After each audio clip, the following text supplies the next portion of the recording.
기계를 가동하고 나면 처음에 나타나는 화면이 경보 램프가 깜빡거리면서 기계가 초기 원점 위치를 잡기를 원합니다. 자동으로 되지 않는 이유는 조작자의 안전 때문에 그런 거니까 지금부터 자동으로 원점을 복귀하는 절차를 알려드립니다. 화면의 왼쪽 아래에 화살표 2개가 있는데 그걸 누르면 표준 시스템 진입이라는 단추가 나옵니다. 오른쪽에 누르시고 조작 화면이라는 화면이 나오면 조작 화면을 누르고 맨 왼쪽 위에 원점이라는 버튼을 선택한 뒤에 아래에 있는 원점 복귀 큰 버튼을 누릅니다. 그러면 기계가 자동으로 원점을 잡기 시작합니다. 원점이 잡히면 깜빡거리던 경보가 흰색으로 바뀌고 이제 기계는 대기 상태로 들어가게 됩니다. 이 대기 상태에서 다시 한번 오른쪽 버튼을 누르면 도형 대화라는 버튼이 나오는데 이거는 전반적으로 기계의 상태를 입력시키기 위한 도면인데 입력하기 전에 암호를 묻습니다. 530을 입력시키고 지금 나오는 페이지는 상부에 기계의 상태를 입력시키거나 알려주는 부분이 있고 그 아래쪽은 나중에 입력하게 될 가공 데이터를 입력하거나 입력된 데이터를 불러왔을 때 표시가 되는 부분입니다. 먼저 기계의 상태를 알려주는 위쪽 부분을 보면 공구 길이를 정할 수 있게 되어 있습니다. 공구는 매번 바꾸거나 혹시 수정했을 때 공구의 길이를 잰 뒤에 입력할 수 있도록 되어 있습니다. 입력한 길이를 입력하고 그리고 여기서 중요한 게 가공 속도는 물론 빨리 천천히 할 수 있기 때문에 이거는 나름대로 입력을 하시면 되는데 밀리미터 퍼 분입니다. 분당 속도죠. 공구 하강 속도도 역시 100mm 분당입니다. 그래서 100mm로 되어 있는 상태로 가고 가장 중요한 게 가공해야 될 자재의 높이와 폭을 입력시켜야 됩니다. 높이는 기계가 하강한 뒤에 하강 속도에서 가공 속도로 바뀌는 점을 인식하기 위해서 반드시 입력시켜 줘야 됩니다. 이걸 잘못 입력시켜 주면 하강 속도로 그냥 가공을 시작하기 때문에 파괴가 되는 경우가 생기겠죠. 그래서 자재의 높이는 반드시 사전에 검사하신 다음에 입력시켜 주셔야 됩니다. 그리고 자재의 폭도 입력을 시켜 주셔야 되는데 자재의 폭은 지금 가공할 자재가 30mm이기 때문에 30mm를 입력합니다. 마지막으로 입력할 게 가공할 공구의 반지름입니다. 공구는 그때그때 바뀌니까 바뀔 때마다 공구 반지름을 다시 입력시켜 주셔야 됩니다. 8mm짜리 지름이면 공구 반지름은 4mm로 입력시키시면 됩니다. 지금까지가 기계를 가공하기 위한 준비를 하는 과정을 설명드렸습니다. 데이터 입력을 알려드리겠습니다. 현재 보이는 것은 미리 입력시킨 가공 데이터고 새로 만들기를 한번 들어가 보겠습니다. 새로 만들기를 그냥 누르면 안 되고 다이얼 모드를 선택한 뒤에 여기에는 모드가 다이얼 모드, 자동 모드가 있고 핸드 휠 모드가 있습니다. 핸드 휠 모드는 수동에서 기계를 움직일 때 옆에 있는 핸드 휠을 가지고 조작할 수 있는 것을 얘기하는데 이거는 공구를 설정할 때나 미세 조정을 했을 때 필요하지만 자주 쓰이는 장비는 아닙니다. 다시 다이얼 모드로 가서 다이얼 모드를 누른 뒤에 새로 만들기를 하면 파일을 어떤 이름으로 저장할 건지를 물어보게 됩니다. 여기에서 테스트 1번 해서 입력을 하면 아무것도 없는 상태의 화면이 밑에 나오는데 내용을 삽입할 수 있습니다. 누를 때마다 추가가 되고 필요 없으면 내용 삭제를 누르면 한 칸씩 없어지죠. 여기에서 한 개의 도면을 입력하는 방법을 알려드리겠습니다. 지금 상태에서 다이얼 모드가 선택이 되어 있으면 선택된 칸을 선택 편집합니다. 선택 편집하면 그 가공 데이터 하나를 입력시킬 수 있는 페이지가 나오는데 맨 먼저 각도 선택입니다. 지금 이 기계는 3개의 각도 90도씩 나눠져 있는 0도 플러스 90도 마이너스 90도의 각도를 선택할 수 있는데 지금은 0도를 선택하고 그 다음에 주로 창호 가공에서 쓰이는 도형들이 입력되어 있는 템플릿 페이지가 있습니다. 여기에서 장공을 선택하면 타원형 구멍을 선택하는 거죠.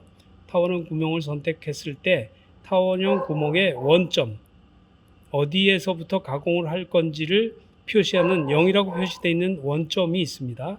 이 원점을 기준해서 X좌표와 Y좌표를 입력할 수 있습니다. 여기에서 X축 시작점을 스토퍼 원점에서부터의 거리니까 500 정도를 입력하고 Y축은 0도에서는 마이너스로 움직여야 됩니다. 그래서 마이너스 15를 집어넣으면 우리 지금 가공할 형제가 30mm 폭이기 때문에 중심점을 15에서 놓았는데 0도나 90도에서는 마이너스 값을 줘야 됩니다. Y축은. 그리고 A는 요 길인데 길이를 30 정도 주어 보겠습니다. 그리고 원은 지금 이 전체적인 두께를 얘기하는데 반지름을 5를 두면 전체적으로 폭이 10인 장공을 뚫게 됩니다. 그래서 R을 5를 주면 폭이 10mm이고 점의 그 양 거리가 30mm인 그래서 전체적으로는 40mm가 되는 장공을 가공하게 됩니다. 가공 깊이는 역시 Z축은 아래로 내려가는 걸 마이너스로 보기 때문에 마이너스 5 정도를 놓고 보겠습니다. 이렇게 해서 수량을 하나로 놓고 회전 각도는 0도인데 여기에서의 회전 각도는 이 도면을 가공하는 면 0도가 아니라 이 도면을 세워서 하게 되면 90도가 되고 이 상태로 놓게 되면 0도가 됩니다. 0도로 놓고 확정을 합니다.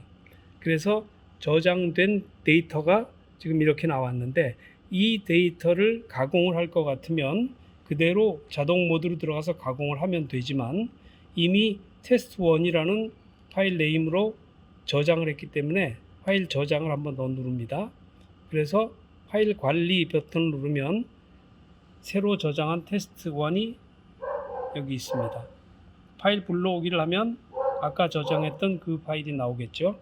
이 상태에서 자동 모드로 가면 이제 가공을 시작할 수 있는 게 됩니다. 데이터를 입력하는 것을 설명드렸습니다. 실가공을 자동 모드에서 한번 시행해 보겠습니다. 아래쪽에 보면 클램프 스위치가 있는데 클램프 스위치를 누르면 열렸다가 다시 누르면 잠깁니다. 클램프 위치는 조정을 하고 잡혔을 때 한쪽만 밑에서 잠궈주면 양쪽이 전체적으로 잠긴 꼴이 됩니다. 그리고 클램프의 잠기는 깊이는 지금 상태에서 열면 이쪽 부분을 열면 넓은 형제나 좁은 형제를 그때그때 조정할 수 있도록 움직일 수 있습니다. 적당한 깊이로 놓은 뒤에 잠그면 형제에 따라서 클램프의 위치를 조정할 수 있죠.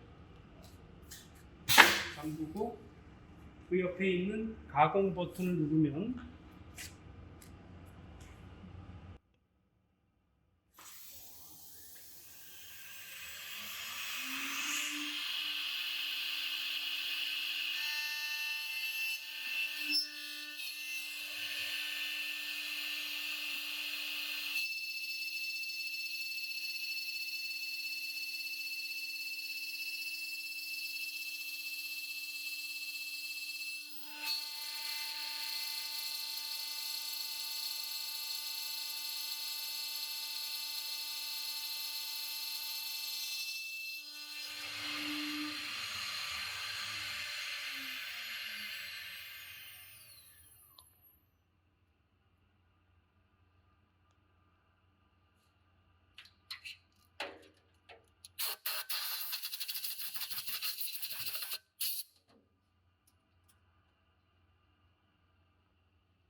현재까지의 데이터에 90도 면을 열쇠 구멍을 가공하는 걸 추가해 보겠습니다.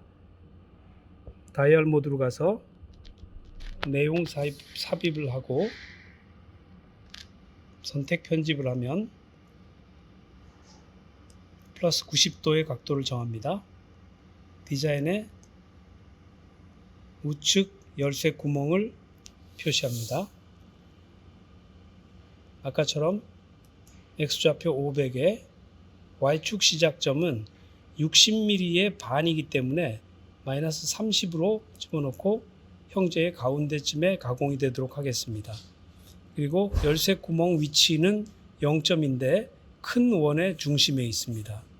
자, 이 큰 원과 작은 장공의 중심까지의 거리 A를 입력하면 A를 통상 20으로 집어넣고 작은 R과 큰 R이 있습니다. 작은 R이 R, 이거는 8mm로 잡겠습니다. 큰 R은 10mm로 잡습니다. 11mm로 하죠.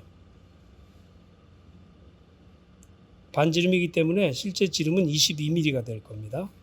그리고 가공 깊이는 아까처럼 4mm로 하고, 여기에 클램프 회피라는 그 메뉴가 있는데 이 클램프는 무시할 수도 있고 회피할 수도 있습니다.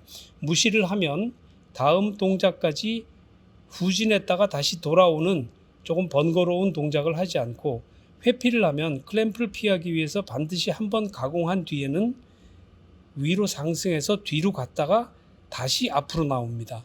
가공 시간이 좀 더 걸리겠죠. 무시로 놓겠습니다.